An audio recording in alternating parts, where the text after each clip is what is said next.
all of you for coming to see that presentation. So as Rinel was saying, I understand that I come from a physicist background, which may be a bit different from your background. So it will imply that I will be too slow on some part and maybe too quick on others. So do not hesitate to stop me, either to tell me that you understand everything and I can go on, or to slow me down so that I explain things in more detail. So what I'm going to discuss today is a little bit the question of how much the experimental situation we see on the left, which is just an obstacle which is moved through a crowd, is similar or not to the same kind of experiment, but with a granular material. And before I dive into the subject, here I should mention my collaborators. So Alexandre Nicolas, Antoine Seguin, and Cécile Appert-Roland are permanent researchers.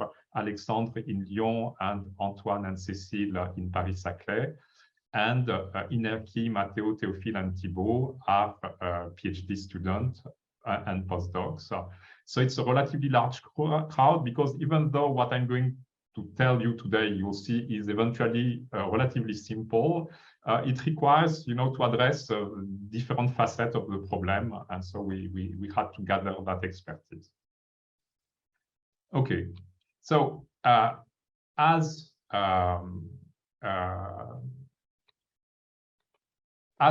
you presumably know, and how was discussed by Hogendorn and Bovy, when you discuss pedestrian dynamics, there's basically three levels of the discussion. One is what is called the strategic level. It's about, what kind of activity, when you want to start, what kind of time you allocate to your activity. And below that, you would have the tactical level, which is about choosing your route, choosing the correct scheduling between the different activities, etc. And the next one is more the operational level, which is how you move in a given crowd. And so, one example is this video that you can find off YouTube of people trying to board a train. And so it's really this question of how you move along the route that you have decided to take in interaction with other people.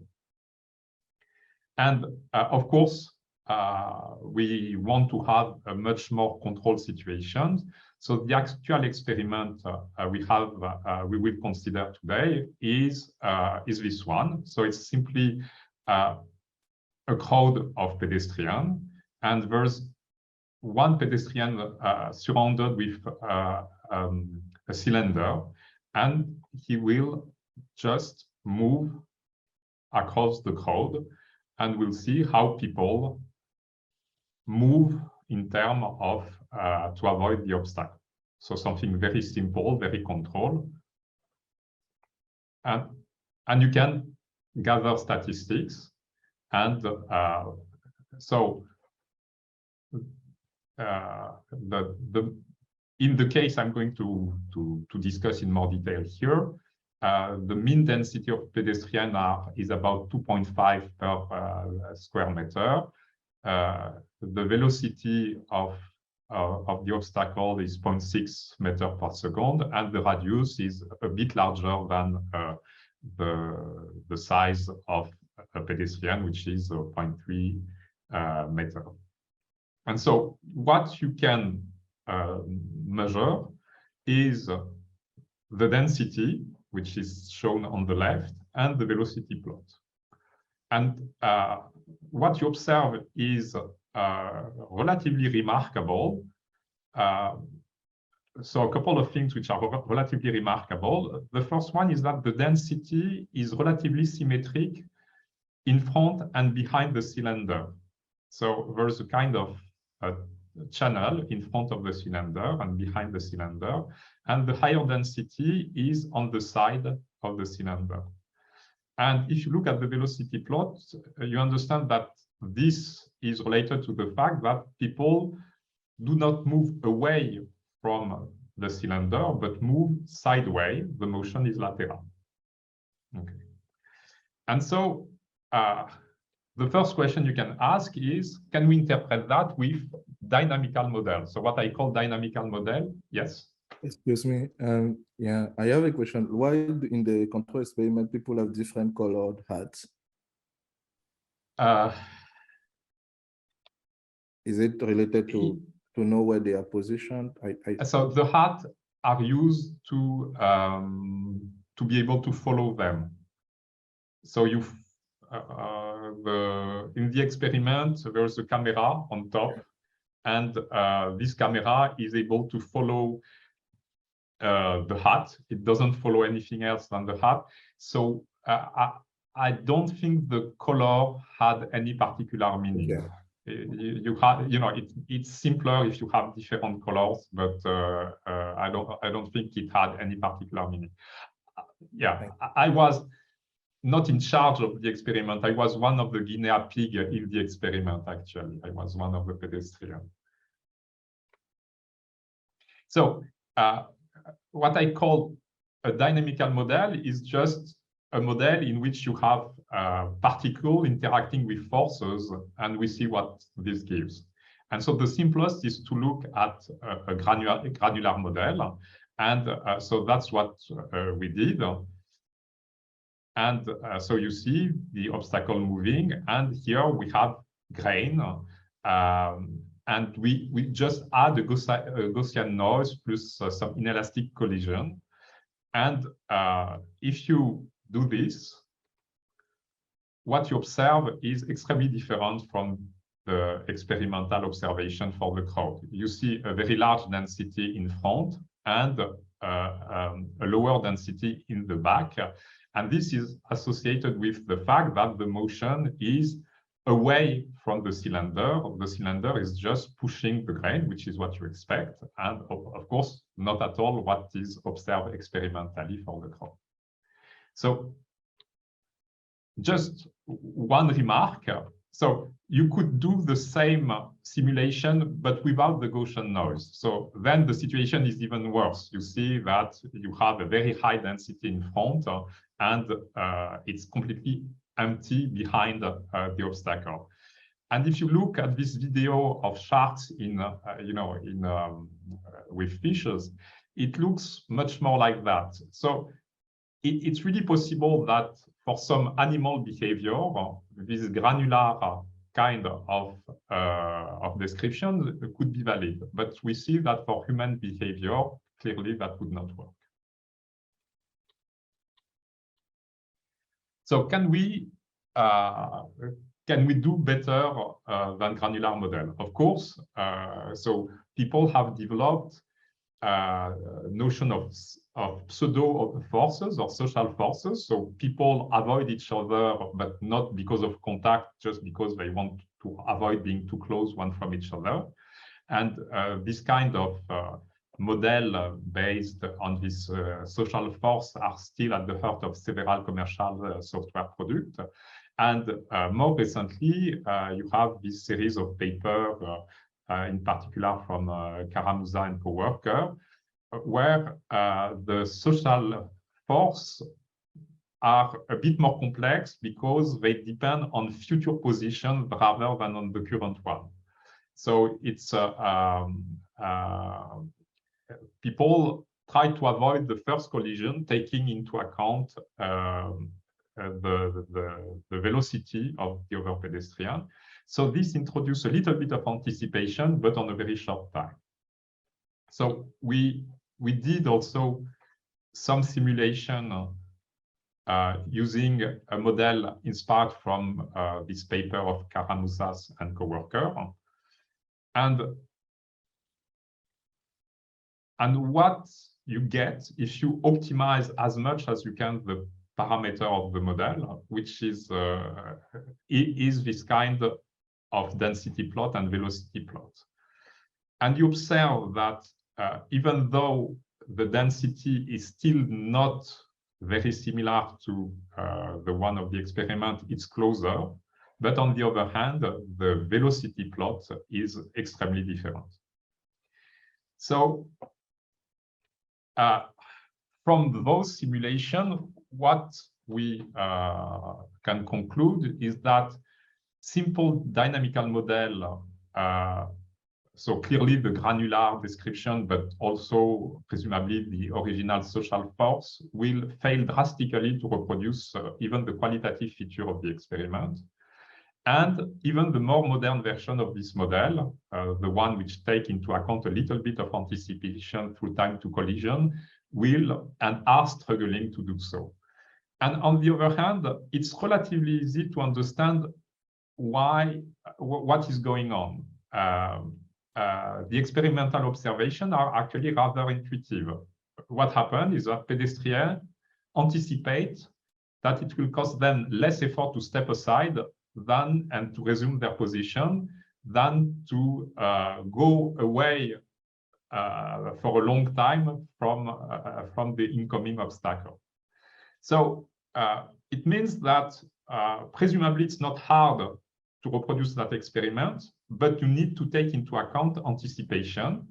But since there's a lot of pedestrians, it will be a competitive optimization. So you need to do that through game theory.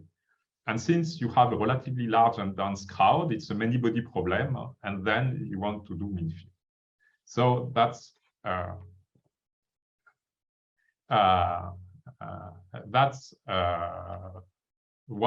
how we get to the notion that the correct way to address that problem is mean field game. So this kind of description had been introduced by Lasry and Lyons, and at the same time, so Roland is here, so he was one of the founders of the field. So I think that presumably my introduction will be to pedestrians for him and maybe for other people. So I tend to explain that to physicists who know nothing about mean field game or optimization. I will go through the motion, but if you feel that this is too trivial, then I will speed up a little bit. So what is a mean field game? For mean field game, you have players, they are pedestrians here, and they are characterized by their spatial position. So the state variable is x, and we assume that they follow a Langevin equation with a drift velocity, which is the control parameter, and some white noise. And then we write down the cost function, and here the cost function which is used has a term which depends on the square of the velocity. So to avoid people moving too quickly, they can move, but they don't want to move at a very large speed. And then there's a kind of a spatial potential with one which is one body, so one which depends on the cylinder. This is this U0, which just tells you that you don't want to be at the place of the cylinder.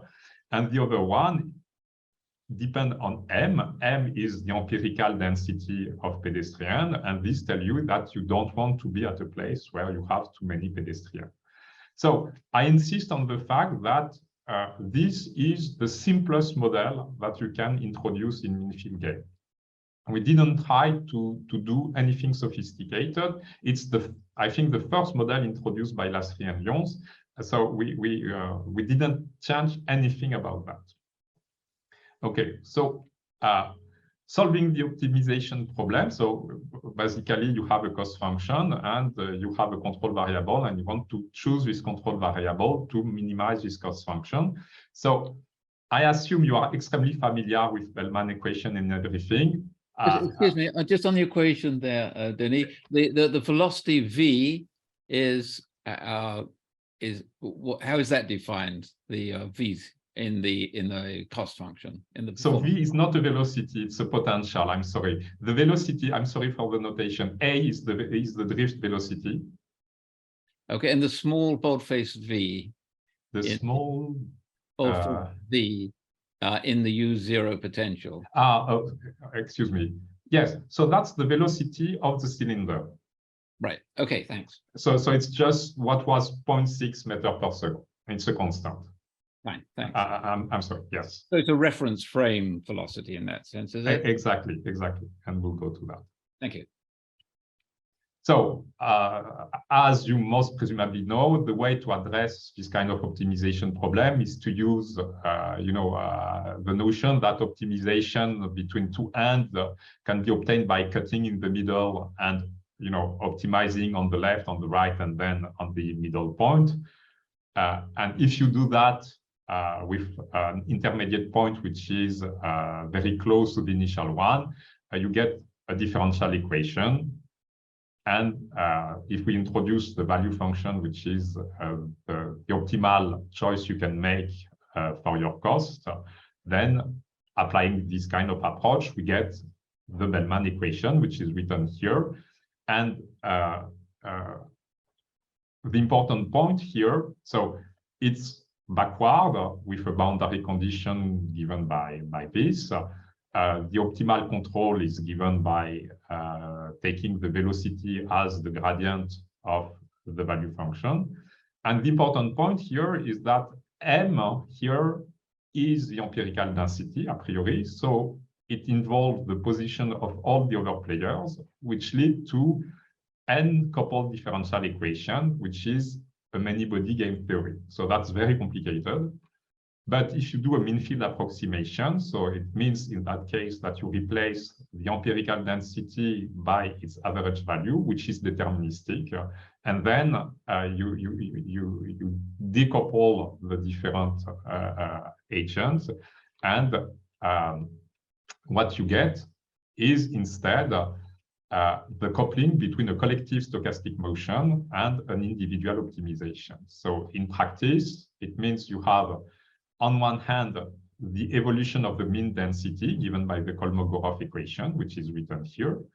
And on the other hand, the Bellman equation, which is given here. And in the Kolmogorov equation, the A here in blue is given by the gradient of the value function. So you need the value function to solve that. And this M here is the M that you obtain as a solution of the Kolmogorov equation. So the two equations are coupled. And one thing which is which you have to bear in mind, so maybe that's something very familiar to you, but for physicists, it requires a little bit of adaptation, is the fact that Kolmogorov is forward, which you can see because of this sign and because the initial condition, the boundary condition is at initial time. And the Hamilton-Jacobi-Bellman is backwards, which you can see from this sign and from the fact that the boundary condition is at final time. Okay. So for this system of equation, for us physicists, there's a transformation which is very illuminating, which is to transform this system of equation to the nonlinear Schrödinger equation. This can be done actually very simply by introducing two new functions, phi and gamma. So phi is obtained just through what is called the Kohlhoff transformation. So it's the exponential of the value function. And it leads to this linear equation in phi. And in the same way, you can do a kind of hermitization of the Kolmogorov equation by introducing gamma as the density times this exponential, which means that basically that M, the density, is the product of gamma and phi. And if you do the replacement in the equation, in the Hamilton-Jacobi-Bellman equation, what you get is this linear equation. And the remarkable thing is that they have exactly the same structure.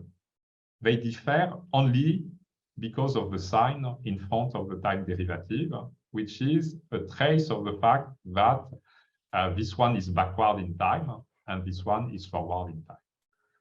So that's remarkable. And for a physicist, immediately we think about something completely different when we see this kind of equation. Here I have a picture of a Bose-Einstein condensate. So it's condensation of cold atoms at very, very low temperature. And this kind of system is described by what is called the nonlinear Schrödinger equation. So it's basically the Schrödinger equation, which says that the evolution of the wave function is given by this term in the Laplacian plus a one-boundary interaction. And at the mean field level, there's also an interaction with the other particle, which is given by this nonlinear term here on the right. And now, if we specify the mean field game equation to the form we have used for the pedestrian, which is a one-body term plus an interaction with the rest of the density, we get explicitly the form here. And you see that with the formal change, where phi plays the role of phi, psi plays the role of phi, psi star plays the role of gamma, and h bar plays the role of I mu sigma square. There's a kind of map between the nonlinear Schrödinger equation to the mean field game equation. So why is this useful? I'm going to stop a little bit for a few slides discussing pedestrian, and I'm going to say a few words about how, as physicists, we were able to use this connection to nonlinear Schrödinger equation to get, some useful tool to understand mean field game problem. So one of these tools is the Heisenberg representation and Ehrenfest relation. So in quantum mechanics, so I don't know how familiar you are with quantum mechanics. If you are not, you'll have to believe me on a few things I'm going to say now. You describe the state of a system by a wave function, psi, and observables, so things that you measure, are operator, which you can express in terms of the operator x, which is just multiplication by the position, and the operator p, which is just derivative. And the average is given by the integral over position of psi star O psi. And the motion of the dynamics of a system is usually described by a Hamiltonian, which typically for the Schrödinger equation is given in terms of a kinetic energy, which is expressed in terms of this Laplacian, plus an external potential, which is expressed in terms of this potential V. And the evolution of psi is given in terms of the Hamiltonian in this form. And you can show easily then that if you consider the mean value of an operator, its time derivative is just the commutator between the Hamiltonian and the operator. And from that, you can link, quantum mechanics and classical mechanics, because you say that if you have a wave packet, so it's described by a wave function, but you assume that it's very narrow. Then using this relation here, this Ehrenfest relation, you can show that the time derivative of the mean value of the position is given by the mean value of the momentum divided by the mass. So it's really, the classical equation of motion that emerged from that approximation. And in the same way, the time derivative of the momentum is given by the mean value of the gradient of the potential, which is the force.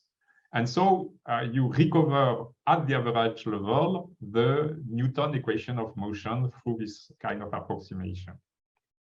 So the thing is that with quadratic mean field game, you can do exactly the same thing. You define operator x as multiplication by the position, pi as essentially the derivative, the gradient, and you can consider any operator as a function of pi and x. And you define in the same way the mean value of an operator as this integral of gamma over psi. And remember that the density is just the product gamma phi. So if O depends only on x, so it means it's not really an operator, it's just a function of the position, then you recover that the mean value of O is just the integral of the density times this function, which is the natural definition you would take for the mean value of some quantity. And in the same way, if you introduce a Hamiltonian in that form, so pi squared divided by 2 mu plus v, you can write the equation of motion of the mean field game equation in terms of this Hamiltonian, which means that the time derivative of the mean value of an operator is the commutator, the mean value of the commutator of the Hamiltonian with that operator. And therefore, exactly the same way, you can show that the time derivative of the mean position is the mean momentum, and that the time derivative of the mean momentum is the mean value of the force acting on the density. And analogous equation can be derived for the variance and lambda here, which is a position momentum correlator. And a last comment about that, if the potential has this structure, so a one-body term plus an interaction which is local, then you can show that when you take the average, the interaction part disappears. And so the force here is only the external force, which simplifies again the problem. So that's, you know, one thing that you can extract from this connection. The other is that you can introduce an action such that the equation of motion can be derived by stating that the action is extremal. And from that, you can deduce conserved quantity and variational ansatz. And a last tool that you can use is in the particular case where you have a one-dimensional problem and just an interaction term potential which has just the interaction with the density and no one-body term. That was very fast, actually, the last slide. Could you back up one slide and yes. And just go through the action yes. slide again? So what's the action?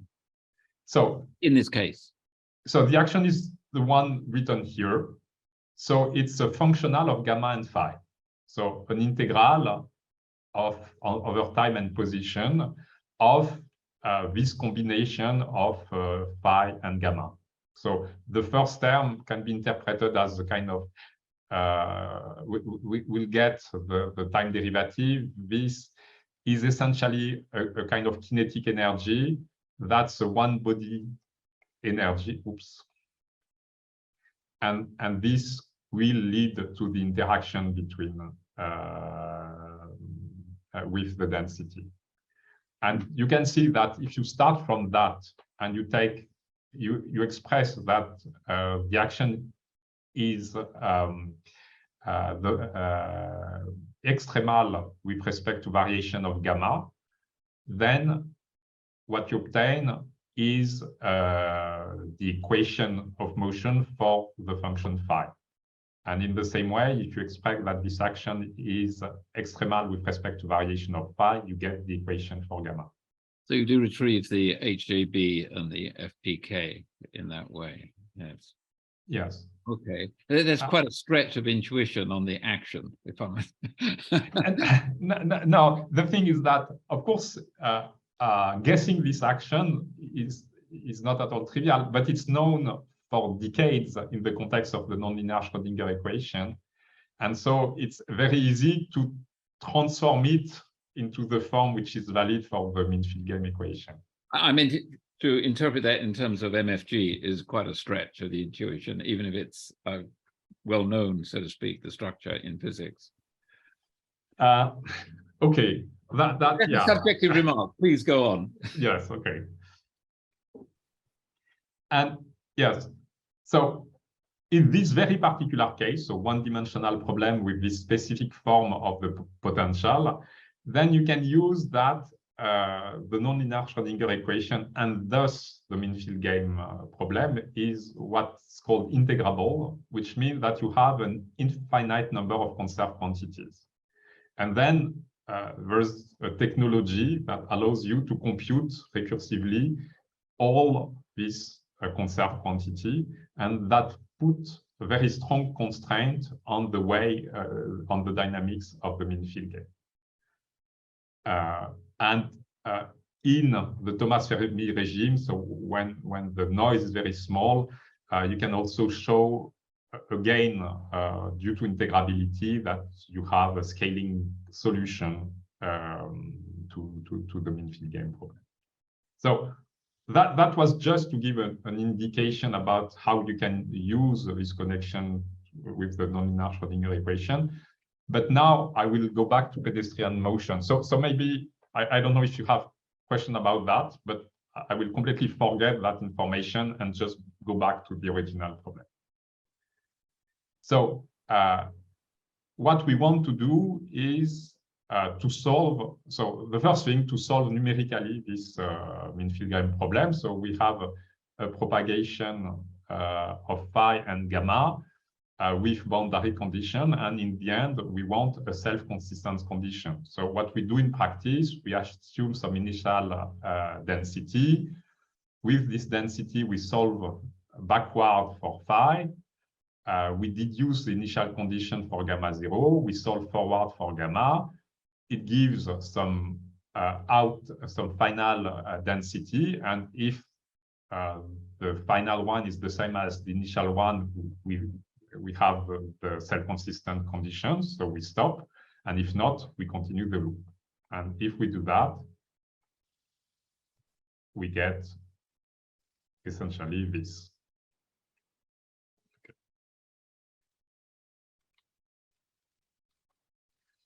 But we are not really interested in the full dynamics. The experiment shows that doesn't really have data on the transient dynamics. What it has is the permanent regime, because that's the only thing for which you can acquire enough statistics and enough data. So what we want to describe is more the permanent regime. And this is described by what we call the ergodic state. And gamma is expressed in terms, so it means that gamma of t and x has a time dependence which is this exponential times something which depends only on position. And for phi, it's the same thing, except that the sign is different here. So gamma and phi are time dependent, but the observable, so the density and the current, are time independent.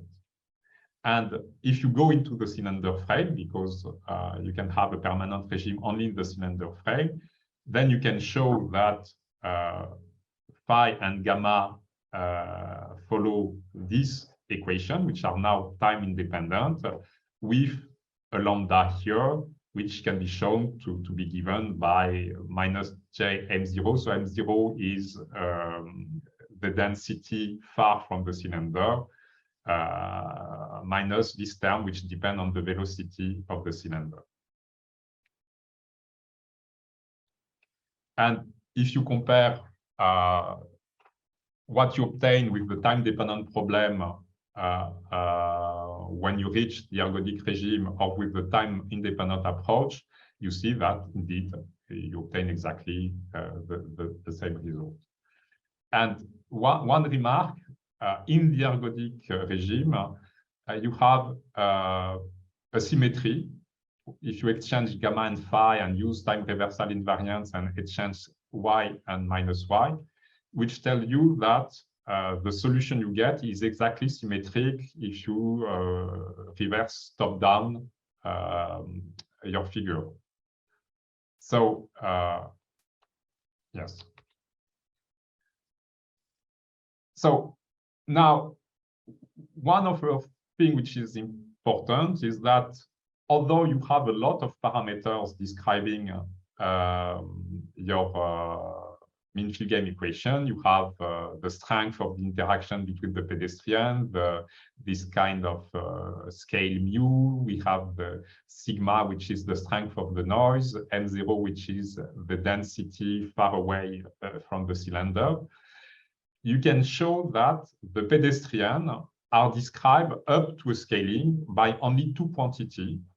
one which is new, which is we call the healing length. So it's the distance at which the system recovers from a perturbation. And so it's given by this expression. And the other quantity is what we call the sound velocity. So it's called the sound velocity in the context of nonlinear Schrödinger equation. So we keep that name, so it's the velocity, and it's given by this expression. Yes. Okay. So the pedestrians are characterized only by these two quantities, and the cylinder is characterized by its radius and its velocity v, which means that up to a scaling, the solution of the Minfield-Game equation can depend only on the ratio of this velocity, this length divided by r, and this velocity divided by v. So it means that the phase portrait of the problem is extremely simple. We have only two parameters, and so we can show. So we can divide our parameter space in 4 quadrants, depending on whether the sound velocity. So I'm sorry for yes. What is psi here is CS on this figure. I'm sorry for that mistake. So here it's a situation where the sound velocity is much larger than the velocity of the cylinder, but in this quadrant, the healing length is much smaller than the radius of the cylinder. And here it's the same for the velocity, but the healing length is much larger, etc., etc. And what you see is that in these 3 quadrants, the situations looks quite different from what is seen experimentally, but in this quadrant, we observe something finally quite similar to what is seen experimentally. So the opening of the channel in front and behind with the symmetry that I mentioned before, and higher density on the left and on the right.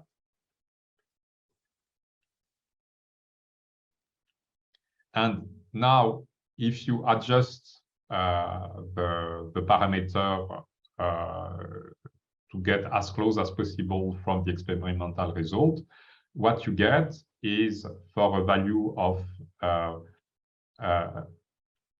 sound velocity, a healing length which is 0.22 and a sound velocity which is 0.26, we get this density and this velocity plot compared to this density experimentally and this velocity plot.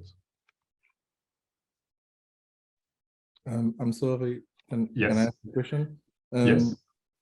Does these parameters I understand that they come from the analysis of the physics side of the formulation of the problem, but does it have an interpretation on the pedestrian, on what this representative pedestrian that is in Minfield-Game is doing? So that's a very good question. So could you extract this parameter directly from the pedestrian problem? If you look at what is psi, you see that it's of the order of the size of a pedestrian. So so our interpretation, it's not something you can construct directly. What we do is that we see from the structure of the equation that this characteristic length and velocity can be extracted from the mathematics of the problem. And then when you compare with the data, you get numbers. And these numbers are 0.22 and 0.26. And this 0.22 clearly is order of magnitude. It's the size of occupied by a pedestrian. So it means that you have, which is basically the only length scale that you have for the pedestrian problem. So it's not absurd. So that's our interpretation. It's not a proof. It's really our interpretation. And in the same way, the sound velocity is presumably related to the velocity at which a pedestrian can move naturally through the crowd. But again, it's not something that we can show, it's something that we can interpret. Okay, thank you. So if you do a parallel and a transverse cut, so that's here a cut transverse to the cylinder. The orange, quite noisy curve is the experiment, and the blue one is the mean-field gain model. You get this. And for a cut which is along parallel to the motion, you get this result. So you see that it's not a perfect accuracy, but it's not only qualitatively the correct scenario, but you have a reasonably good semi-quantitative accuracy for this description. So to conclude, I will say that the mean-field gain approach reproduces naturally the important qualitative feature of the crossing cylinder experiment. That in any case, it does significantly better than a dynamical approach.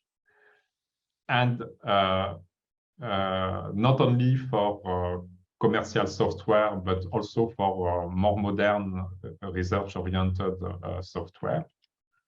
And I insist on the fact that this was obtained for the simplest possible mean-field gain model, and that a lot of addition of improvement could be included.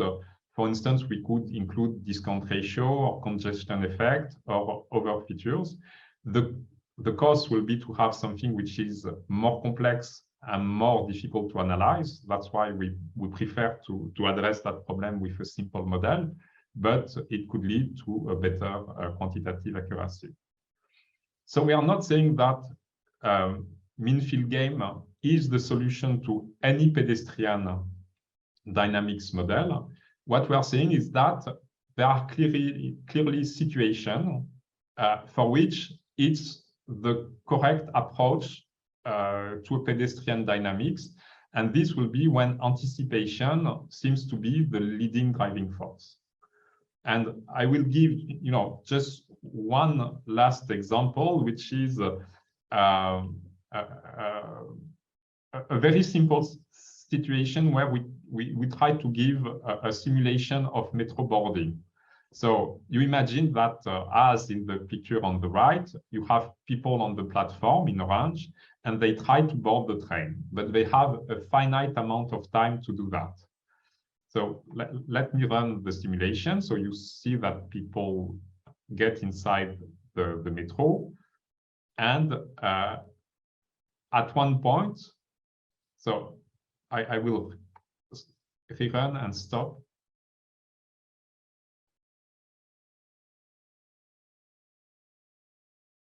So I will stop there.